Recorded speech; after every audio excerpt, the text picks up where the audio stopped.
তারেক রহমানকে বিপিএল কোনো একটা ম্যাচে দেখলে কেমন লাগবে? কুকু ভাইয়ের সাথে আমার খুব সান্নিধ্যে যাওয়ার সুযোগ হয়েছিল। উনি একজন ফ্যান্টাস্টিক মানুষ ছিলেন এবং ক্রিকেট লাভার ছিলেন। আসসালামু আলাইকুম সবাইকে। আসলে 100 উইকেটসের প্ল্যানটা হচ্ছে, যেহেতু আমি গ্রাউন্ডসে আসছি, আমার মনে হয় যে কিছুটা এক্সপিরিয়েন্স আছে খেলাধুলা নিয়ে। তো আমার মনে হয় যে বাংলাদেশের ক্রিকেটকে যদি ভালো জায়গায় যেতে চাই, ক্রিকেট প্লেয়ার যদি খেলার ব্যবস্থা হয়, মাঠটা খুব ইম্পর্টেন্ট। মাঠ ছাড়া আসলে ক্রিকেট আগানো খুব কঠিন। তো আপনারা জানেন যে অনেকগুলো মাঠ কিন্তু খুবই বেহাল অবস্থায় পড়ে আছে। ফতুল্লা ইনসাইড এবং আউটার যদি বলেন, সাথে পূর্বাঞ্চলে যে মাঠটা আছে সেটা কিন্তু দীর্ঘদিন ধরে আমাদের মাঠটা ক্রিকেট বোর্ডের, কিন্তু মাঠটা কিন্তু কোনো ধরনের ডেভেলপ হয় নাই। তো এই সব মাঠগুলোকে মোটামুটি একটা আমরা দীর্ঘমেয়াদী পরিকল্পনা করেছি, বাট খুব শর্টলি আমরা চাচ্ছি যে এই বছরের এই সিজনের মধ্যে আমরা চেষ্টা করছি যে মোর দেন 100 উইকেটস বানানোর জন্য। কেন আপনি বুঝাই যে আমাদের অলরেডি প্ল্যান আছে, আমরা দেখেছি ছোটো ছোটো কিছু কাজ আছে যার জন্য হয়তো মাঠগুলোতে খেলা হচ্ছে না। আপনি যদি ফতুল্লার আউটারে যদি দেখবেন যে ওখানে সমস্ত কিছু ফেলা আছে, হয়তো 20% কাজ আছে যার জন্য হয়তো খেলাই হচ্ছে না, পড়ে আছে। ওটাকে যদি ডেভেলপ করা যায়, ওখানে অলমোস্ট 9টার মতো উইকেট হবে। এবং পূর্বাঞ্চলে আমরা অলরেডি কাজটা শুরু করেছি, ইনিশিয়ালি কাজ। আজকে মোটামুটি অনেক কিছু কথাবার্তা বলে আগাইছি আমরা। তো আশা করছি এখানেও 10টা 20টা উইকেট হবে। এবং আমার যতটুকু এক্সপিরিয়েন্স আছে, আপনি সবাই আমার মনে আমার সাথে একমত হবেন, আমাদের বিভাগীয় যে ভেন্যুগুলো আছে, আপনি যদি দেখেন বগুড়া বলেন, খুলনা বলেন, রাজশাহী বলেন, এটা 20 বছর আগে কিন্তু 5টা করে উইকেট আছে সেন্টারে, এবং সাইডে দুটো 4টা উইকেট আছে। তো এই মাঠগুলোতে যখন এজ লেভেলে খেলা হয় এবং বিসিএল ফার্স্ট ক্লাস যখন খেলা হয়, তো একই ওই 5টা উইকেটে যখন খেলা হয়, আলটিমেটলি একটা সময় যে আর গ্রাস থাকে না। তো ওই সেন্টার উইকেটগুলোতে যদি আমরা দুইটা সাইডে দুটো 4টা করে বাড়াই, এবং সাইড উইকেটে দেখা গেলো যে সামনে ড্রেসিং রুমের সামনে দুইটা যে 4টা উইকেট আছে, অপোজিট সাইডেও যদি দুটো 4টা উইকেট বানাই, তো এইরকমভাবে। এবং এমন আরেকটা হচ্ছে যে এইভাবে যদি আমরা প্রত্যেকটা ভেন্যুকে যদি ডেভেলপ করতে পারি, তাহলে আমাদের এজ গ্রুপের খেলা এবং সাথে মেন মানে সামনে ভবিষ্যতে যে খেলাগুলো আছে হোম অ্যান্ড অ্যাওয়ে, সেই খেলাগুলোকে আমরা সুন্দর উইকেট দিতে পারি। তারেক রহমানকে কি আসলে আপনারা ইনভাইট করার চিন্তা করছেন কিনা, খেলা দেখতে আসলে কেমন লাগবে?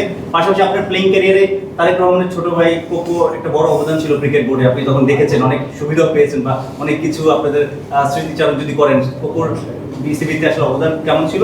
আর তারেক রহমানকে বিপিএল এ ইনভাইট করবে কোনো একটা ম্যাচে, এরকম চিন্তা ভাবনা আছে কিনা? দেখেন, অ্যাজ এ পার্সোনালি এটা আমি বলতে পারি, নট বোর্ড পরিচালক হিসেবে। আমি তো তখন বোর্ড পরিচালক ছিলাম না।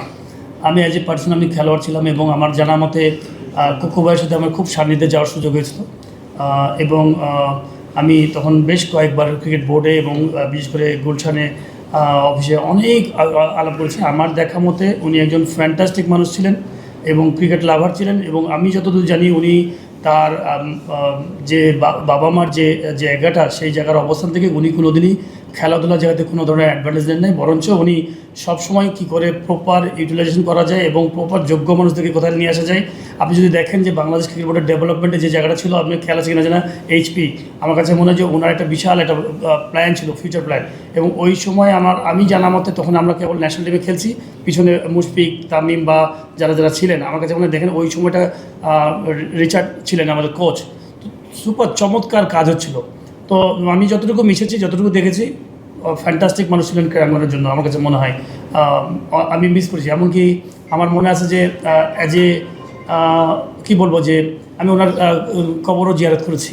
আমার অনেক সময় আমাদের অনেক রুলস অ্যান্ড রেগুলেশন থাকে খেলোয়াড় হিসেবে, যে আমরা বিভিন্ন সময় এই যাওয়া যাবে না, ওই যাওয়া যাবে না, বাট আমি তাকে সবসময় রেসপেক্ট করি, এখনও করি, বিকজ হচ্ছে যে উনি একজন ক্রিকেট লাভার ছিলেন এবং খুব ভালো অর্গানাইজার ছিলেন, সৎ অর্গানাইজার ছিলেন। আর তারেক রহমানকে বিপিএল কোনো একটা ম্যাচে দেখলে কেমন লাগবে? এটা আমি আসলে বলতে পারবো না, বিকজ হচ্ছে আমাদের মিডিয়া ডিপার্টমেন্ট আছেন, আমার মনে হয় যে বিকজ অনেক কিছু ব্যাপার থাকে যেটা হয়তো আমরা খেলোয়াড় হিসেবে, আমি যতটুকু কোকো ভাইকে দেখেছি, আমি আমারটুকু বলেছি, বাদ বাকিটা আমার মনে হয় যে আমি গ্রাউন্ড রিলেটেড কথা বললে ভালো। জি ভাইয়া,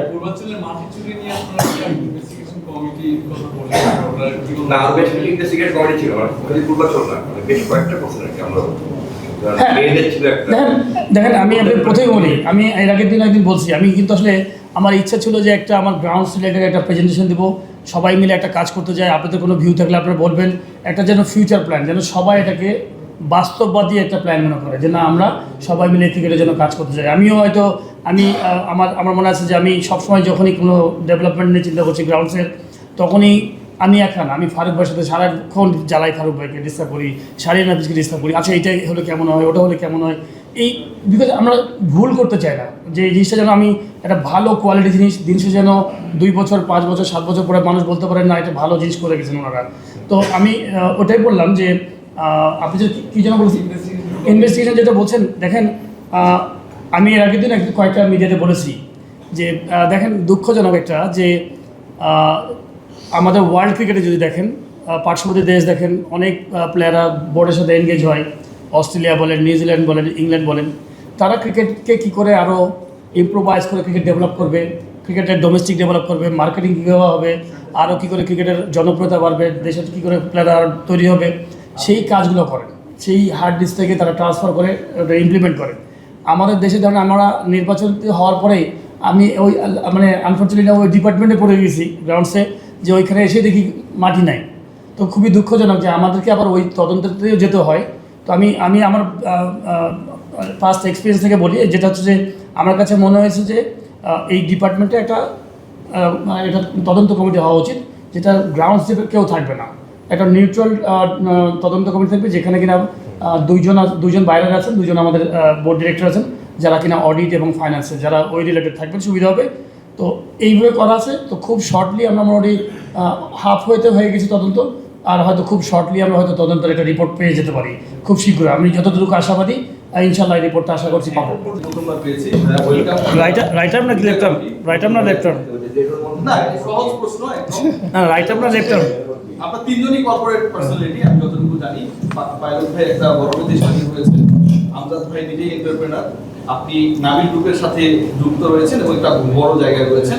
বাংলাদেশের একটা বড় কোম্পানি, আমরা নাবিল গ্রুপকে কাউন্ট করি, যেহেতু খাদ্যশস্যের ক্ষেত্রে একটা বড় রোল রয়েছে এবং সেক্ষেত্রে বড় ডিরেক্টর সলিউশন অনেক পাওয়া।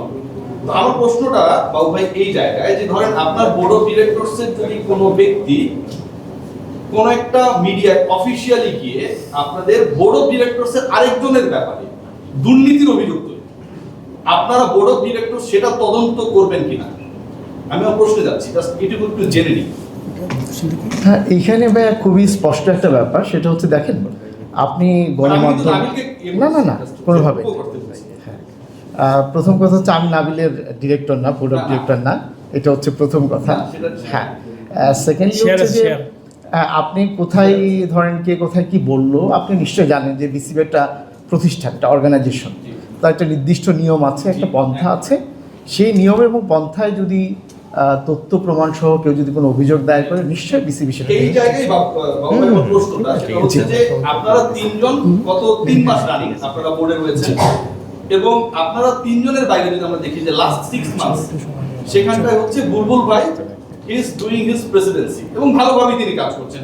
আলোচনা সমালোচনা থাকবে, এটা ব্যস্ত না, অনেক জায়গায় অনেক ঝামেলা থাকতেই পারে। এখন বুলবুল ভাইয়ের টেলিভিশনকে নিয়ে আপনাদের বোর্ড অফ ডিরেক্টরসের সিটিং ডিরেক্টর যখন একটা টেলিভিশনে, আমার বন্ধু আসিনুরের টেলিভিশন, যমুনা টেলিভিশনে গিয়ে বলে যে একজন বোর্ড পরিচালক হিসেবে শতভাগ নিশ্চিত করে বলছি, পয়েন্টটা দেখেন, এটা যমুনা টেলিভিশনে কাজ, একজন বোর্ড পরিচালক হিসেবে তিনি শতভাগ নিশ্চিত করে বলছেন সিটিং ডিরেক্টর পাপনের 15 বছরের দুর্নীতির সমান দুর্নীতি হয়েছে সবশেষ 6 মাসে। পাপন 15 বছর 180 মাস is equal to Bulbul 6 months. Bulbul ভাই গত 6 মাসে দুর্নীতি হয়েছে এরকম একটা ক্লেম করছেন একটা ন্যাশনাল টেলিভিশনে গিয়ে আপনাদের ডিরেক্টরদের একজন। এটা ভয়াবহ। আমি শেষ করি, বুলবুল ভাই গতকাল বলেছেন যে আমি এটা ডিফেন্ড করছি, আমি এটা মানি না। তার মানে একজন বলছেন দুর্নীতি হয়েছে, একজন বলছেন আমি মানি না। এই ব্যাপারে আপনারা কি কোনো তদন্ত কমিটি ফর্ম করবেন কিনা? বা আমি শুরুতেই আপনাকে বলেছি, এটা হচ্ছে দেখেন কোনো যতক্ষণ পর্যন্ত না বোর্ডের কাছে কোনো অভিযোগ প্রপার ওয়েতে না আসবে, কারণ এখানে ইনভেস্টিগেশন একটা নিয়ম আছে, একটা পন্থা আছে। এই অভিযোগটা দিবে কে বাবু ভাই? এই অভিযোগ তো টেলিভিশনে গিয়ে 18 কোটি মানুষের কাছে গিয়ে তিনি দিয়েছেন। দেখেন আমরা যখন বক্তব্য দিই বা আমরা অনেক সময় কথা বলি, তখন তো সবসময় যে আমরা ঠিকঠাক কথা বলতে পারি এরকম না। আবার অনেক সময় থাকে যে না আমি একটু বলছি, অনেক সময় আছে যে ধরেন আমাদের কি বলে যে একটা এক্সাম্পল দিতে গিয়ে আমরা এই কথা বলি আর কি। অনেক সময় অনেক রকমের কথা কিন্তু আমরা হ্যাঁ, তো কিন্তু উনি কিন্তু কথা বুলবুল ভাইয়ের কথা বলেন নাই, এরকম কোনো কথা মানে একদম স্পেসিফিক করে না কিন্তু বলেন নাই। 15 বছর আর বুলবুলের 6 মাস সমান সমান যদি হয়, মানে গত এটা রানিং বোর্ডে 6 মাসের লিডার কে তাহলে? আচ্ছা, একটা জিনিস আপনি নিজেও যদি ই করেন, আমি আপনার লাস্ট কন্টেন্টটাও দেখেছি, সেখানে আপনি নিজেও বলেছেন যে আমি নিজেও এটা বিশ্বাস করি। হ্যাঁ, আপনি নিজেও এটা বলেছেন। তো এটা খুব স্বাভাবিক যে 15 বছরের ব্যয় আয় বা আপনার 6 মাসের আয় বা ব্যয়, এই দুইটা কি কখনো, বা যে অ্যাক্টিভিটিস থাকে সেটা কখনোই এক জায়গায় মিলে না, কোনোভাবেই সংখ্যায় মিলবে না। তো সেখান থেকে কিন্তু আমরা নর্মালি বুঝতে পারি যে হ্যাঁ, এটা ওনার এক ধরনের হয়তো ব্যক্তিগত মতামত, বা উনি হয়তো একটা জিনিস বোঝাতে চেয়েছেন, সেটা হয়তো প্রপারলি বোঝা।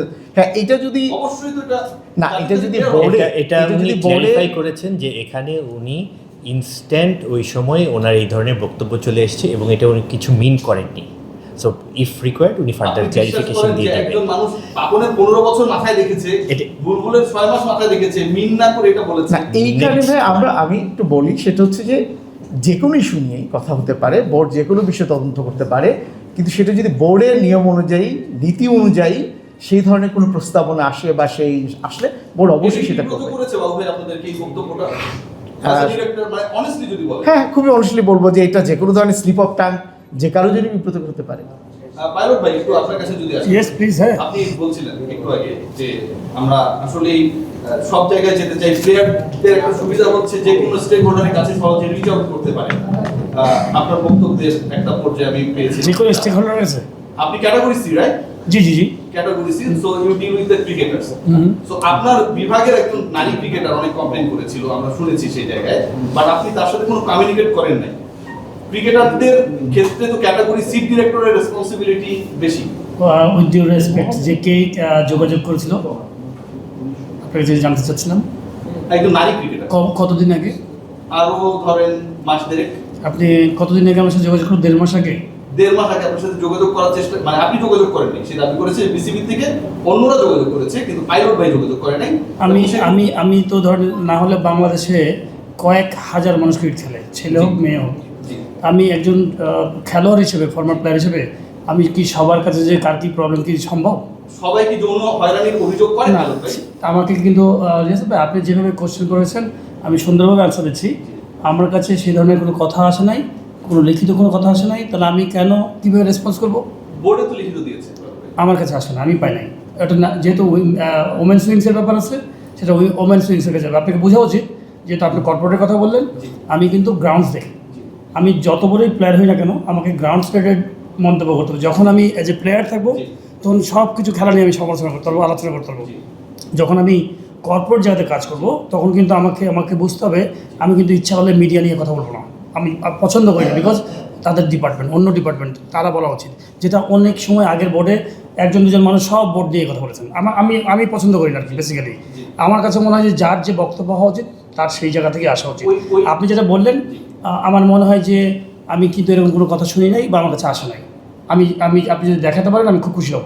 না, অবশ্যই আপনাকে আমি দেখাবো নিশ্চয়ই। হ্যাঁ, অবশ্যই। আমার এরকম আপনাকে যদি বলা হয়, আমার কাছে না হলে কয়েক হাজার SMS আসে, ফোন আসে, আমি অনেকগুলো চেকও করি না, অনেকগুলো দেখি না, বিকজ যেগুলো নাম্বার সেভ করা আছে সেগুলো আমি ধরি। আপনার কাছে নিশ্চয়ই পারবে প্রতিদিন এই নারী নির্যাতন ফোন বা SMS নিশ্চয়ই প্রতিদিন আমার কাছে এখন পর্যন্ত আসে না বা পাই নাই। না অ্যাটলিস্ট আমি ফোন টেক্সটও দেখি, এটা কিন্তু আমার কাছে আসে না। এটার নাম জানে, এটা নিয়ে অনেক রিপোর্ট হয়েছে, ভাই এটা দুঃখজনক যে আসলে আপনার কাছে সে রিচ আউট করতে হ্যাঁ, বিকজ এটা ওই নারীটা হয়তো জানে যেটা ওমেন্স উইংসে যাবে, এই জন্য হয়তো আমার সাথে রিচ করে। ওই জায়গায় একটা প্রশ্ন, উইমেন্স উইং নিয়ে আমি প্রশ্ন করতে চাই। আপনি বলেছেন যে গ্রাউন্ডস ডিপার্টমেন্টে আপনারা যে তদন্ত কমিটি করছেন, আপনি চান না যে গ্রাউন্ডসে কেউ থাক, রাইট? অন্যরা থাক। কোনটা? গ্রাউন্ডস ডিপার্টমেন্টের যে তদন্ত কমিটি হয়েছে মাটি চুরি নিয়ে। জি মাটি চুরি হয়েছে কি হয়েছে সেটা আমি বলতে পারবো না, বাট আমরা যে মাটিটা ওখানে থাকার কথা ছিল ওই পরিমাণ মাটিটা নাই। এখন চুরি হয়েছে কি হয় না এটা কিন্তু আমি এখন বলতে পারবো না, আনলেস যতক্ষণ পর্যন্ত তদন্ত কমিটির রিপোর্ট না দিয়ে। তদন্ত কমিটি আপনারা বলছেন যে গ্রাউন্ডসের কেউ থাক, সেটা আপনারা চান না। আমি চাই না, বিকজ হচ্ছে কেন জানেন, ব্যক্তিগতভাবে, বিকজ যে ডিপার্টমেন্ট হয়েছে ওই ডিপার্টমেন্টের বাইরে আপনি যদি অঙ্ক মিলান, ওখানে অ্যাকাউন্টসে একটা ইনভলভমেন্ট আছে যে টাকাটা কিভাবে গেল, অডিট ডিপার্টমেন্টের একটা ব্যাপার আছে, সাথে দুজন আইন একজন ব্যাপার আছে, সাথে একজন যারা তদন্ত করে অভ্যস্ত, বিকজ আমার ওই এক্সপিরিয়েন্সটা নাই তদন্ত করার। তো আমি মনে করি যে ন্যায্য একটা জিনিস এখানে আসা উচিত, যে জিনিসটা আমাদের এখানে কখনোই রেজাল্ট আসে না। সবসময় শুনি যে আমরা তদন্ত করছি, কখনোই আমি দেখি না হিস্ট্রিতে, বেশিরভাগ ক্ষেত্রে দেখা গেছে। জি ভাইয়া, আমি জিনিসটা দেখেছি, বিকজ এখানে আমাকেও যদি উনি ডাকেন আমি সেখানে উপস্থিত হতে চাই। জি, এখন আমার প্রশ্ন ঠিক ওই জায়গায় যে নারীদের নিয়ে এত বড় অভিযোগ, ঠিক আছে, সেখানটা আপনারা আবার নারীর চেয়ারম্যানকে হচ্ছে কমিটিতে রাখলেন কোথায়? দেখেন, এটা কিন্তু ওই ডিপার্টমেন্টের ব্যাপার। আমি অ্যাজ এ পার্সন আমি চিন্তা করেছি অ্যাজ এ চেয়ারম্যান।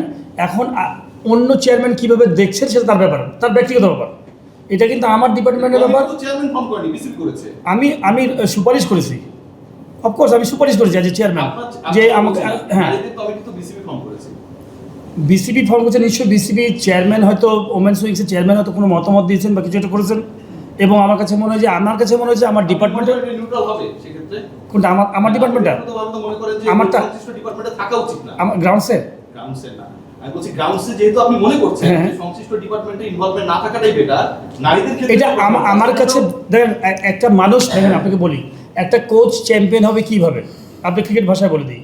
কেউ আছে যে ধরেন এই যে বিপিএলে 6টা টিম খেলতেছে, সব কোচেরই কিন্তু টার্গেট একটা চ্যাম্পিয়ন হবে, রেজাল্টের জন্য খেলে। কেউ আছে যে মানে এইভাবে খেলে চ্যাম্পিয়ন হতে চায়, কেউ এভাবে খেলে হতে চায়, কেউ সোজা। আপনি ছাদে উঠবেন না সিঁড়ি দিয়ে উঠবেন, না লিফটে উঠবেন, না গাছ দিয়ে উঠবেন, দিন শেষে আপনি ছাদে উঠতে হবে টার্গেট। তো এখন ওনার কাছে মনে হয়েছে আমি এইভাবে তদন্ত করে যেতে চাই, উনি গেছেন। আমার কাছে মনে হয়েছে অ্যাজ এ পার্সন, আমার কাছে মনে হয়েছে আমি এইভাবে তদন্ত করবো, বাট আমি জিনিসটাকে ক্লিয়ার রাখতে চাই।